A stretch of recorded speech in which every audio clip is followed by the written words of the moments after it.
Pero ustedes, ¿sí?, no tratan así el caso. Incluso si hubiese corrupción, como todos los ciudadanos, tenemos, ¿sí?, la obligación de denunciarlo. Y hay que ir a la Fiscalía y presentar una denuncia, pero no calumniar. Con estos, no, es que son datos del registro público, la propiedad no es que se haya sí, por eso, imaginado. Pero entonces solicitar a la Fiscalía que haga una investigación para ver si hay un conflicto de intereses entre la familia del licenciado Bartlett y él, en este caso como servidor público. ¿Lo haría usted todavía con los elementos que se están aportando? Sí, que lo haga la Fiscalía. Sí, pero no ese es el propósito. Es una campaña. El Universal lo saca, en la misma información. Sí. La misma investigación. Es Reforma, es Universal. O sea, es lo mismo. Es como lo que decía yo ayer, que me faltó. Y aprovecho de una vez para decirlo. Porque le pedían 200 millones a Rocío Nale en Televisa, porque tenían un paquete de información sobre la refinería, que mire, arranca Dos Bocas al 50%. Bueno, pues de esa refinería. Y como no les dio los 200 millones, se le fueron con todo.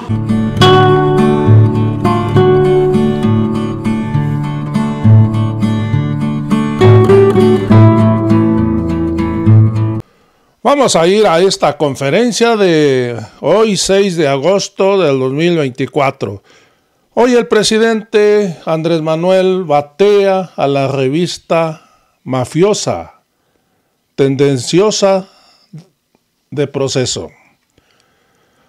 Y es que le dice en su cara a la periodista: hay de parte de Proceso una intención de desacreditar y calumniar al licenciado Bartlett y al gobierno que represento. Basta con ver su portada.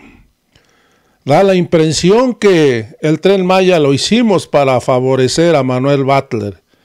¿Qué tiene que ver Bartlett? Es periodismo tendencioso y Proceso ya se convirtió en un pasquín inmundo al servicio de los conservadores. Era mancharnos y tratar de involucrarnos. La periodista le revira: sabemos la trayectoria de Bartlett. AMLO le responde: pues sí, pero esa es su trayectoria. ¿Qué tiene que ver el Tren Maya? Amigos y amigas, vamos a ir a este diálogo que se dio en la conferencia. Se calentaron los ánimos. Vamos a ir a la conferencia. Otro tema, presidente, al hablar, usted ha hablado en varias ocasiones de lo que sucedió en el sureste mexicano en torno a personas que aprovecharon muchas de las oportunidades que se dieron para adquirir terrenos en auténticos paraísos en esa región. Entre algunos abusos que usted ha mencionado, pues es la venta de terrenos, de hectáreas a precios irrisorios en muchos de los casos de quienes han apoderado de esta sierra, no nada más extranjeros, sino también nacionales. Hay algunos de estos casos que se mencionan, bueno, pues se tiene información en torno a la familia del director general de la CFE, Manuel Bartlett, quien, bueno, pues se ha beneficiado de algunas de estas maniobras que han tenido gobiernos locales en torno a la asignación o incluso enajenación u otro tipo de maniobras para dar terrenos a personas que se benefician y que, bueno, pues no pagan o precios muy, muy reducidos o incluso 0 pesos por algunas de las hectáreas. Esto, pues, de algunos años para acá, e incluso todavía en los últimos, las propiedades entre el hijo y la pareja de Manuel Bartlett, bueno, pues ya al menos en esta región, en lo último que se sabe, suman 164 hectáreas. Tienen predios en zonas de lujo, en algunos casos, como le mencionaba, no les costó, en otros, pues precios muy, muy por debajo de lo que cuesta ya ahora el metro cuadrado allá en la zona de, al menos en Cancún, Playa del Carmen, Puerto Morelos y Tulum. Por ejemplo, en algunos de los casos, en 2019 se habla de que Abdalá adquirió un departamento en el condominio La Privada, en una zona residencial de Tulum. De acuerdo con el registro público de la propiedad, pagó $2,5 millones por un número importante de hectáreas en este sentido. sentido, pues sabemos que eso no es lo que cuestan incluso las hectáreas o los inmuebles en zonas como esa. Y sabemos también que, bueno, pues vienen beneficios importantes con la construcción del Tren Maya, una obra, por supuesto, aparte, y que en esa zona, al menos el Parque del Jaguar, habrá como muchos beneficios en este sentido. También, bueno, pues importante mencionar, por ejemplo, en el caso de Puerto Morelos es donde no se pagó pues ni un peso, incluso por 3.9 hectáreas, incluso hasta en algunos casos se les ayudó a pagar algunos de los trámites que se tienen. Otra zona, por ejemplo, también se habla en San José Ixtel, que son 159 hectáreas con un costo de casi 24 millones y medio, es decir, unos 15 pesos el metro cuadrado, que fue lo que le costó esto, bueno, en un trámite, en una maniobra que tuvo León Manuel Bartlett con una de sus constructoras. Es decir, tienen varios de los beneficios y, bueno, pues sabemos esto se dio después de un largo litigio en el que por una persona, la anterior dueña no pudo pagar un crédito que tenía, ellos aprovecharon este tipo de maniobras. Es decir, presidente, yo quisiera preguntarle si se analiza este entramado, sobre todo porque ha sido una denuncia recurrente de usted en torno a personas que se han beneficiado de esto, sobre todo en el sureste mexicano, cuando compraron a precios pues muy bajos y pues ahora sabemos que cuestan demasiado dinero y que incluso se pueden beneficiar de las mismas personas que viven ahí y que pues viven en cierto grado de pobreza. ¿Qué va a pasar con este tipo de situaciones, presidente? Sabemos que, si bien a lo mejor puede decir no es directamente el director, es la familia, pues que se han beneficiado de ese tipo de cosas, además de contratos. ¿Va a analizar ese tipo de asuntos? ¿Le parece correcto que sea así? No, siempre nosotros hemos denunciado todo ese tipo de operaciones fraudulentas, siempre lo hemos denunciado. Se robaron los gobernantes anteriores de Quintana Roo y eso sería buen tema para proceso, la investigación. El fideicomiso de Xel-Há se lo robaron. Estamos hablando de miles de hectáreas. Hagan la investigación. Cuando Fox vendieron como a 5 o 10 minutos del aeropuerto internacional, vendieron como 600 hectáreas de manglares a 7 pesos. No sé si a 7 o a 70 pesos, creo que a 70 el metro cuadrado. Lo que cuesta un metro cuadrado de alfombra. Eso tampoco proceso se ocupó. Y no tengo información sobre lo que planteas. Lo que sí sostengo que hay de parte de proceso una intención de desacreditar y de calumniar, ¿sí?, al licenciado Bartlett y al gobierno que yo represento. Basta con ver la portada de proceso sobre lo que estás hablando, porque dan la impresión de que el Tren Maya lo hicimos para favorecer a la familia del licenciado Bartlett. Es como cuando Carmen Aristegui, otra paladina de la libertad, dio a conocer que el programa Sembrando Vida lo habíamos implementado para que se cultivara cacao para la chocolatera que tienen mis hijos.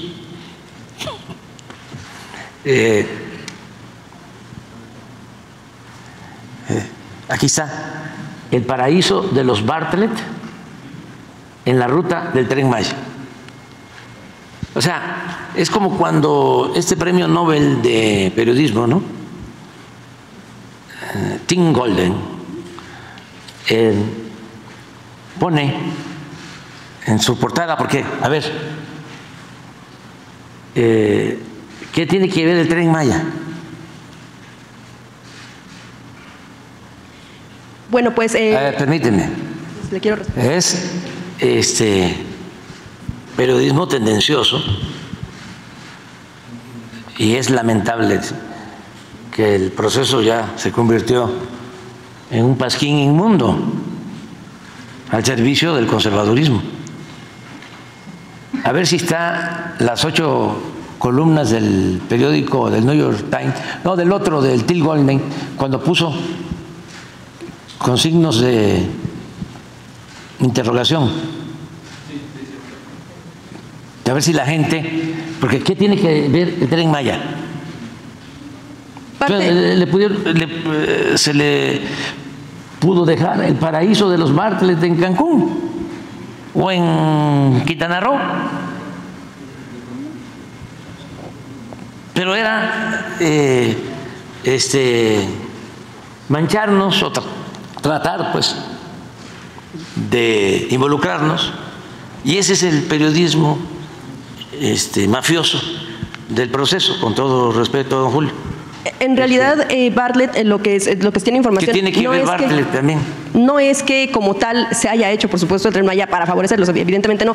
En realidad, parte del, pues como sabemos, toda la trayectoria que ha tenido Bartlett, pues por muchos años, por ejemplo, en el PRI, pues tuvo. Pero el Tren Maya se empezó a construir hace 4 o 5 años. De información en torno a que en el sureste iba a haber, pues en algún momento, por supuesto, desarrollo de algún plan que nunca se llevó a cabo, como en este gobierno, pero que desde 2012 sí se tenía como empezar a planificar el crecimiento. En lugares como precisamente el sureste mexicano, no iba a ser una zona que, por supuesto, se estaba desarrollando. Es un poco también lo que usted ha mencionado en torno a la especulación, además. Entonces, quisiera preguntarle, presidente, independientemente de lo que menciona, ¿eso exime a la familia de tener este tipo, gracias a maniobras, este tipo de predios pues costosísimos ahora? De la familia, de lo personal, pero ustedes no tratan así el caso. Incluso, si hubiese corrupción, como todos los ciudadanos, tenemos la obligación de denunciarlo. Y hay que ir a la Fiscalía y presentar una denuncia, pero no calumniar. Con estos, no, es que son datos del registro público, la propiedad no es que se haya sí, por eso, imaginado. Pero entonces solicitar a la Fiscalía que haga una investigación para ver si hay un conflicto de intereses entre la familia del licenciado Bartlett y él, en este caso como servidor público. ¿Lo haría usted todavía con los elementos que se están aportando? Sí, que lo haga la Fiscalía. Sí, pero no ese es el propósito. Es una campaña. El Universal lo saca, en la misma información, sí, la misma investigación. Es Reforma, es Universal, o sea, es lo mismo. Es como lo que decía yo ayer, que me faltó.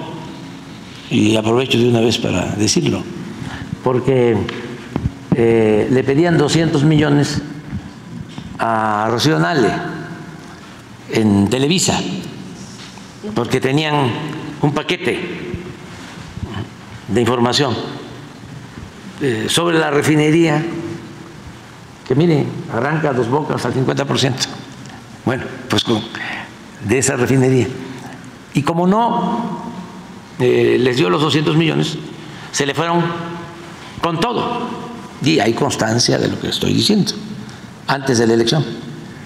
Incluso llegaron a crear un ambiente, desde luego arriba, ¿no?, de que se iba a perder Veracruz, o mejor dicho, que Rocío Nale y el movimiento a favor de la transformación iba a perder Veracruz. Poco lo que hacían, ¿no? Se reunían los del bloque conservador con los empresarios, les mostraban encuestas en donde ya estaban empatados y que hacía falta nada más el último jalón y que cooperaran, y les quitaban dinero, los timaron, pues.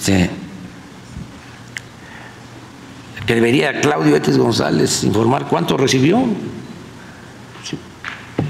así como por oficio, ¿no?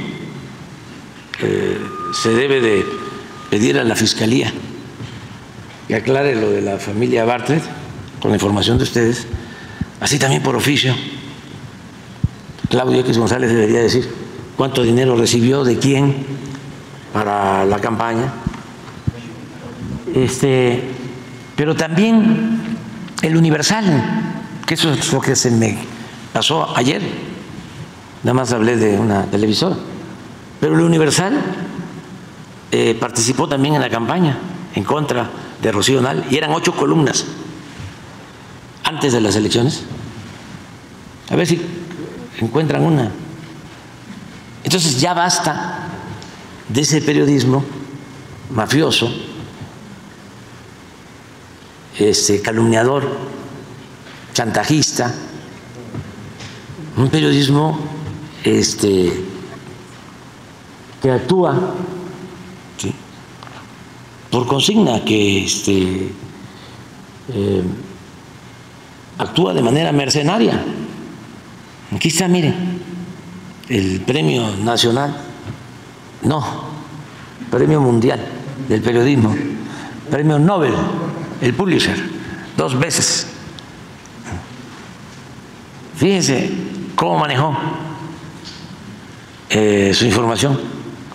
Los narcotraficantes canalizaron millones de dólares a la primera campaña del presidente mexicano López Obrador. Pero resulta que de manera truculenta, porque pertenecen al AMPA del periodismo, le pone signos de interrogación. Pero díganme si esto no es calumnioso. Pero bueno, qué bien que están haciendo esas investigaciones y adelante. Si hay elementos, y los tiene que seguir de oficio la Fiscalía, que actúe. Y ahí la llevan, va muy bien procesos así. Presidente, en un último tema, lo tiene que ver con Ayotzinapa nada más. Toda esta información en torno a lo que se ha dicho aquí en contra de organizaciones del país y también internacionales que apuntan a que quieren socavar una institución tan importante para el país como es el Ejército Mexicano en especial. Parte de lo que se ha conocido en un informe militar desde 2016, conocido como el análisis de los factores internos y externos que influyeron en la actuación del GIEI y su impacto con el Ejército, es decir, desde el sexenio pasado, se hablaba ya de este tipo de narrativa. Quisiera preguntarle, presidente, si en ese sentido usted de alguna manera ha tenido una especie de sugerencias por parte del Ejército para hablar en torno a qué es lo que ellos consideran que están haciendo organizaciones internacionales para afectar al Ejército en torno al caso Ayotzinapa, es decir, una narrativa que usted retoma del Ejército desde 2000, que ellos tenían desde 2016 y ahora pues la repite constantemente para pues que se tenga la idea de lo que el Ejército cree que está pasando con las organizaciones internacionales. De hecho, en algún punto ellos ya mencionaban que Estados Unidos eran los que estaban interesados e incluso a usted lo mencionaban como parte del riesgo que pudiera haber para socavar precisamente este tipo de instituciones con los discursos que se tenían cuando el inicio de las investigaciones de Ayotzinapa. Pues ya nosotros hemos hablado bastante de esto. Lo cierto es que antes las agencias y el gobierno de Estados Unidos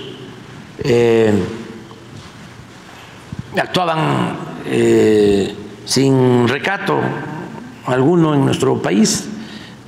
No respetaban nuestra independencia, nuestra soberanía,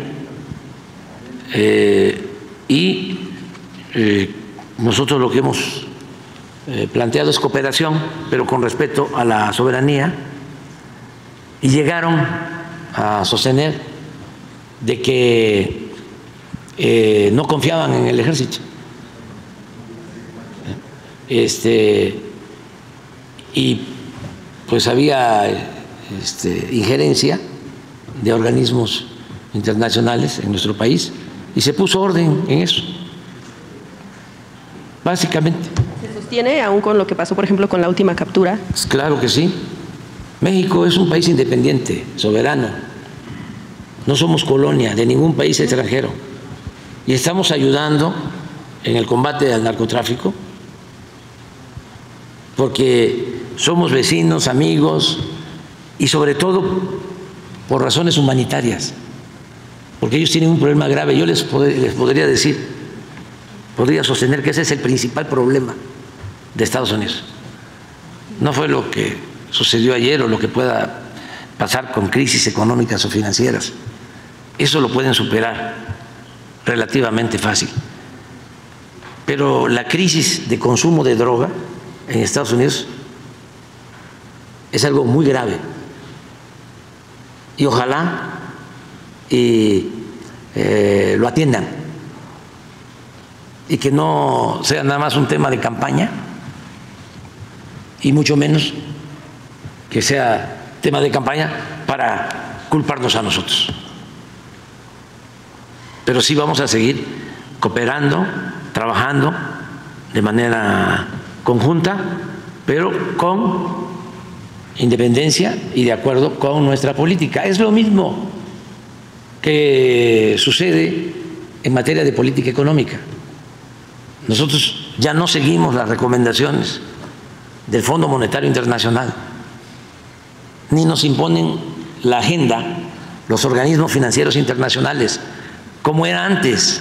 Eso duró pues 3 décadas, más de 30 años. Desde el extranjero nos mandaban las recetas de lo que tenía que hacer el gobierno en materia económica, y siempre para favorecer a una minoría en contra de la mayoría de los mexicanos. Entonces eso ya no existe. Eso es lamentablemente una historia amarga que nos dañó muchísimo. Lo mismo en materia de seguridad. Ya no está el plan Mérida. Desde hace poco, más que ustedes padecen, no ustedes, los dueños de los medios y los directivos, padecen de amnesia. Pero ¿qué era lo que hacían las agencias de Estados Unidos en México en materia de seguridad? En vez de ayudar al desarrollo, atender las causas del problema de la violencia, traían helicópteros para llevar a cabo masacres, armamentos. Bueno, llegaron a aplicar el operativo ese rápido y furioso. Se pusieron de acuerdo los gobiernos para introducir armas de contrabando a México. Y como fueron asesinados mexicanos y estadounidenses por ese fallido plan, en vez de hacer una investigación a fondo y castigar a los responsables, como estaban involucrados personajes de arriba, le dieron carpetazo al asunto. Eso ya no. Y en el caso de Ayotzinapa, presidente, el discurso que tiene ahora era un tanto distinto cuando era candidato. ¿Cambió a sugerencia del ejército? No, yo soy independiente. Yo nada más tengo un amo, que es el pueblo de México. Y yo no puedo mentir, y no puedo robar, y no puedo traicionar al pueblo. ¿Cómo voy a mentir diciendo, sin las pruebas hasta ahora, de que fue el ejército el que desapareció a los jóvenes de Ayotzinapa? Si no tengo las pruebas, si no existen las pruebas, pues no hemos podido contar con las pruebas. Pero ya ustedes, ¿sí?, ya lo convirtieron en consigna, porque precisamente la entrevista de la señora Anabel Hernández acusando al ejército sin pruebas se publicó en Proceso, y fue igual que ahora desde 2016. Escribió su libro y su libro tenía un capítulo, fue el ejército. Y no hay ninguna prueba. Bueno, la señora, repito, escribe un libro en contra mía que publica 15 días antes de las elecciones, igual que el Premio Nobel de Periodismo, lo mismo, con información de la DEA. Y no presenta una prueba, una. ¿Qué? ¿Eso no es periodismo mercenario? Eso no se le debe hacer a nadie, a ningún ciudadano, pero menos, si no se tienen pruebas, a quien representa a un país. porque nosotros nos tienen que respetar, porque yo estoy aquí por decisión del pueblo. Yo tengo autoridad legal, legítima. A mí no me impusieron. No soy Calderón, para no mencionar a otras personas. Somos distintos.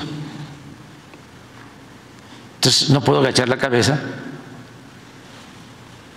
No.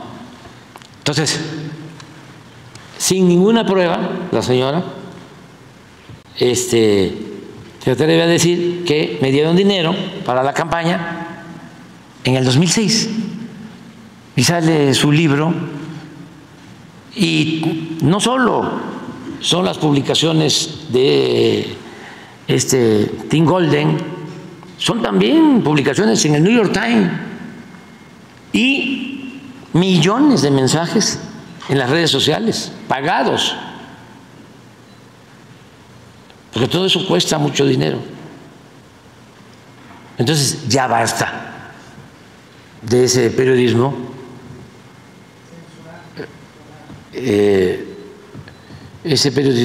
mercenario, ¿sí? Y hay que denunciarlo cada vez más, porque sí son una rémora e impiden que se purifique la vida pública del país. No contribuyen a combatir la corrupción, al contrario, están del lado de los corruptos. ¿Quiénes aplauden un reportaje en contra de nosotros? Pues la minoría rapaz que se dedicó a saquear al país y que ahora están inconformes, más desde hace 2 meses que empezaron a creerse sus propias mentiras y sus propios prejuicios, porque como son muy clasistas, muy racistas, nunca entendieron, y ojalá cambien, de que todos los mexicanos tenemos derechos y que hay igualdad y que no hay mexicanos de primera y de segunda, que los potentados son más que los humildes. No, vale lo mismo el voto de un multimillonario en una democracia que la de un campesino. Vale lo mismo el voto de un obrero que de un comentarista famoso de radio, de televisión, de un articulista de la prensa escrita. Vale lo mismo, pues, el derecho que tiene cualquier mexicano. Entonces, eso les cuesta mucho. Ahora que Said, lean el artículo de Said y lean la respuesta de Fabricio Mejía. Pero lo de Said es un ejemplo claro de la decadencia del conservadurismo. Es la decadencia del pensamiento conservador. Fíjense su razonamiento. Palabras más, palabras menos, ¿no? El pueblo no sabe decidir, no sabe. Casi el pueblo es ignorante. Un poco lo de su colega Sheridan, que dice que el pueblo no es bueno ¿sí? Ni es trabajador ni es responsable. O sea, es del mismo grupo, ¿no?, que viene del finado Paz con Krause, pero en plena decadencia, todo ese grupo. Pues dice, el pueblo es tonto, palabras más, palabras menos. Dice, ¿cómo es que votaron por un proyecto que significa corrupción, violencia y no sé qué otra cosa? Sí, los engañaron. Sí. Yo le diría al maestro Sainz, bueno, y entonces, si el pueblo de México está atrasado, ¿sí?, y es manipulable, ¿qué cosa fue lo que hicieron ustedes durante todo el tiempo que apoyaron el modelo neoliberal o neoporfirista? Si el resultado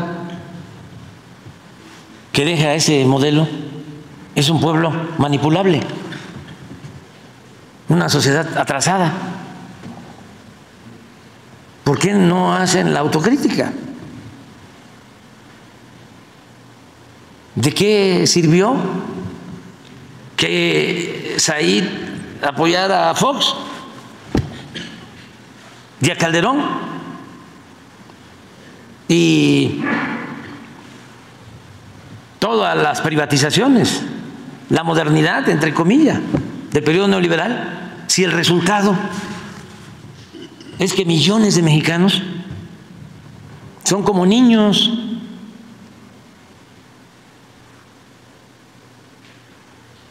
Entonces, ¿cuál es el legado que dejó el modelo que ellos defendían? ¿O cómo medimos el avance o el atraso en una sociedad? No es con la actitud y con los hechos del pueblo, con los cambios de mentalidad. Pero no, es lamentable que después de tanto tiempo lleguen a esas conclusiones. ¿Por qué votaron así? Así se llama.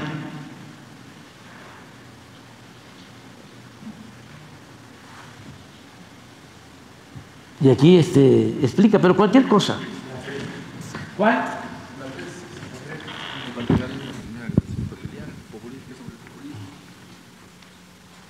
Sí, la 3. El paternalismo genera agradecimiento filial, el populismo dadivoso que apapacha, claro, o sea, a los votantes. Con esto y con aquello genera votos. Si los opositores prometieran a los votantes voy a darle lo mismo o más que Morena, muchos votantes pensarían más vale malo por conocido que bueno por conocer. Son ni siquiera argumentos, sino dichos anacrónicos, pues. Miren, donde los narcos intervinieron en la votación, seguramente fue contra Xóchitl, que fue valiente y hasta temeraria al anunciar que iba contra ellos. Lamentable.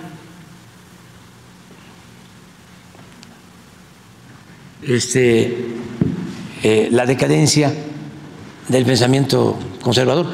Y al mismo tiempo me alegra mucho el que están surgiendo jóvenes. Pon algo de Fabricio, nada más una respuesta, una.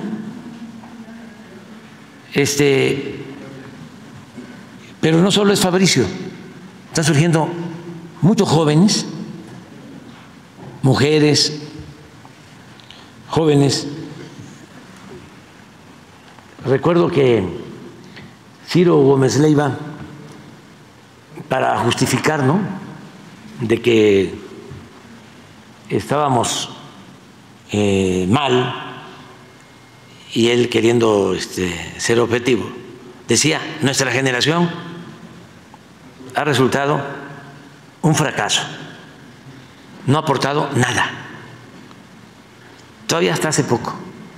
Imagínense la alegría que me produce el que nuestra generación, nos tardamos, ¿no?, pero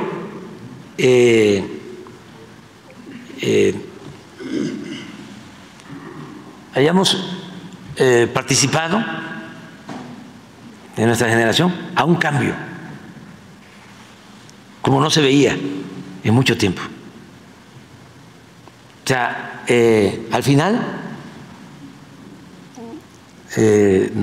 nuestro legado, la aportación de millones de mexicanos es histórica, es una transformación profunda.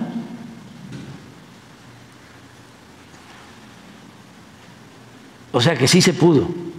¿Y qué dice, por ejemplo, Fabricio? Primeros. Dice Said, la violencia, la corrupción y la ineptitud de ese sexenio hacía esperar un voto de castigo, no una ovación. Claro. ¿En dónde? ¿En qué sector? ¿En qué clase social? Pues arriba tenía que haber voto de castigo, no una ovación. Pero el señor no se dio por enterado. Le voy a tener que mandar a avisar con un telegrama de que ahora el pueblo es actor, es protagonista en la transformación de México, porque no lo notaron, no se dieron cuenta de esos reacomodos, no percibieron el empoderamiento del pueblo y nunca, aunque digan lo contrario, porque simulan mucho, han querido la aplicación en nuestro país de un verdadero sistema democrático. No, quieren kratos sin demos, poder sin pueblo. Entonces no se dieron cuenta de que ahora sí es demos y kratos, poder y pueblo, pueblo y poder. Y entonces dice el autor que firma, Said, no reconoce los avances contra la corrupción y la inseguridad. Y da un dato, 1, el índice de percepción de inseguridad del INEGI. Claro que puede decir Said, es que la percepción tiene que ver, ¿no?, con la manipulación. Mide que si en 2018 el 74% de los mexicanos se sentía inseguro, para 2023 ya había bajado al 59%. O que Transparencia Internacional nos consideraba menos corruptos como país. Pero eso no son argumentos. Esa es buenísima. Sí. Dice, fíjese la decadencia. Y es, con todo respeto, un hombre mayor y sabiondo para los conservadores. Algunas encuestas indicaban que ganaría Claudia con una ventaja sobre Xóchitl que parecía disminuir hacia el empate. Una sola encuesta, Dora. ¿Sí? O más aún, la derrota de Claudia. La inesperada ventaja de 32% que obtuvo Claudia en las urnas fue superior a la que obtenía en las encuestas. No es cierto. Habían varias encuestas que daban esa ventaja.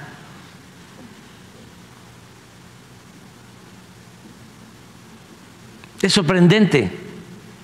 Implica que millones de votantes cambiaron de opinión a última hora.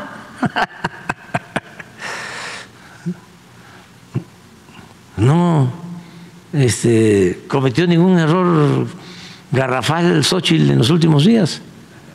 No. Fue algo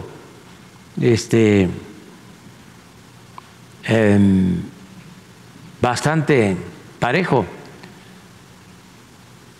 su planteamiento, o sea,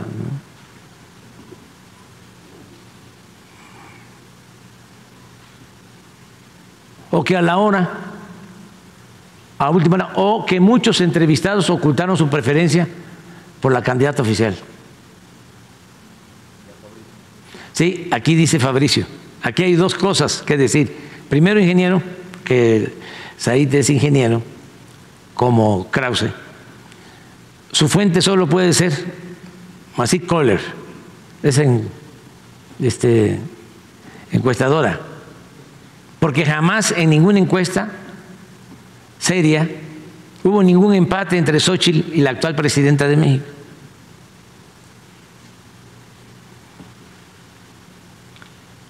Para las encuestas serias, los votantes ya habían decidido por quién votar en un 80% para mayo, desde mayo, en las encuestas. Además, no es posible eso, que de la noche a la mañana cambien millones, como él dice. Todo lo que hubiese pasado una cosa así excepcional. Nadie cambió de opinión, como dice, pero hay un dato relevante, en efecto. Hubo mucha gente que dijo que iba a votar por Xóchitl y que a la mera hora no lo hizo. Tenía 33% en las encuestas y no pasó del 27% en la elección.